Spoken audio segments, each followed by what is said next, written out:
Welcome to the Online Business AMA Podcast, the podcast where I answer your most pressing questions about building and growing a successful online business. I'm your host, Lauren Diana, certified business strategist and coach, here to give you the clarity, support, and strategies you need to thrive. Let's dive into today's question.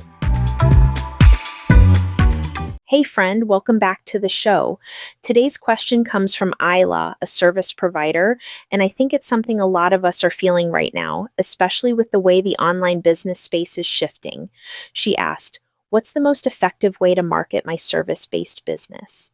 And honestly, this is one of the most important things we can talk about right now, because the truth is, it's not 2020 anymore. The market is different. Buyer behavior is different. The pressure people feel around spending is very real. They're not just asking, do I want this? They're asking, will this work for me? Is this a smart investment? What if I waste more time and money and still don't get results?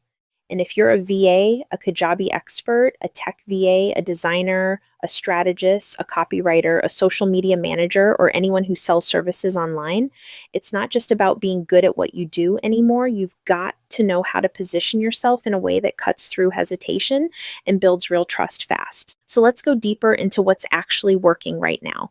Number one, position yourself as a problem solver, not a task taker. This shift is huge. Clients aren't looking to hire help.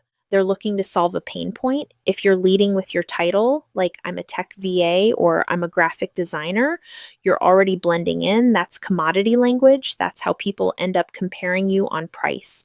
But when you lead with a clear, emotionally resonant outcome, something like, I help business owners stop drowning in admin and finally get their back-end systems running on autopilot, now we're in solution land.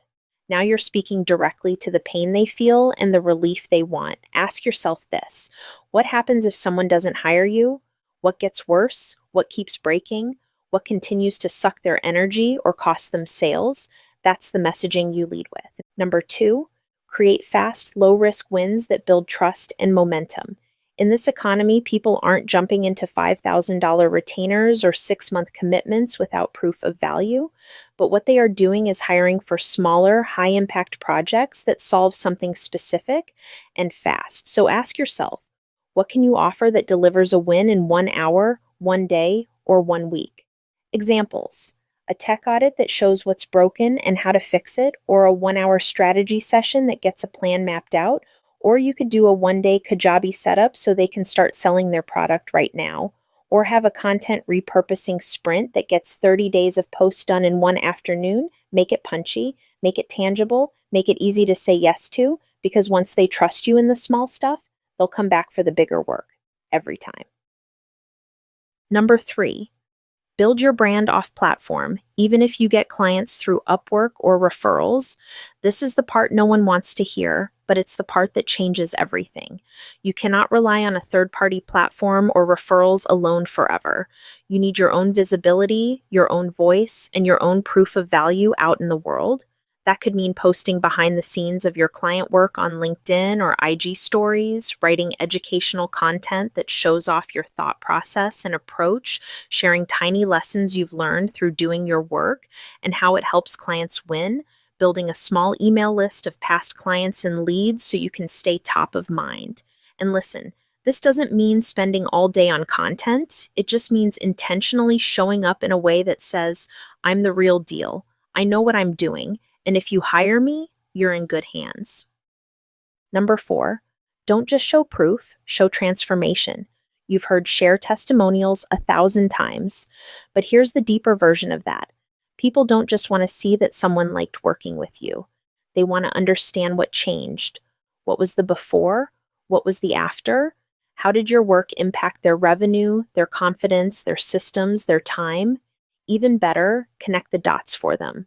Example: before this setup, my client was missing leads every week. Now their automations are catching every inquiry and they've booked 3 new projects without lifting a finger.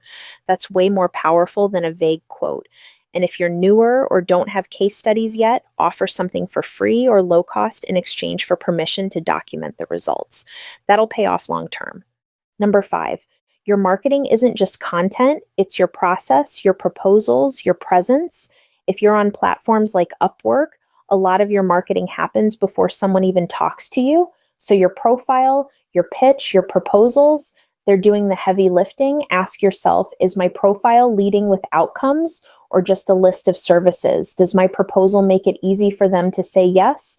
Am I pre-framing how I work so they feel confident and excited, not confused? You want people to feel like working with you will be smooth, smart, and results focused. That's what gets you hired. And finally, the secret sauce is empathy, confidence, and clarity. In a time when buyers are cautious, your energy matters. If you're vague, they'll hesitate.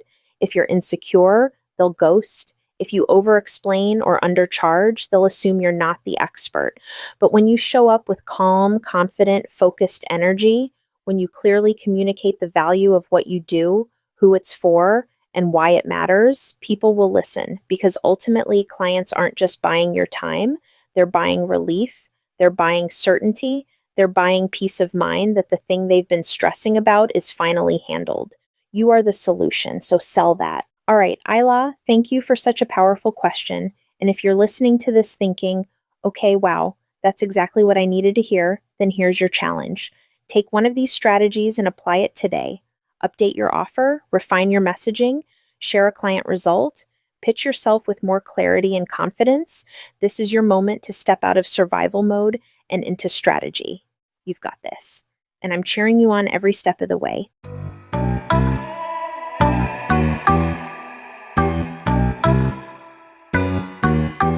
Thanks for tuning in to today's episode. I hope you found it helpful for your business.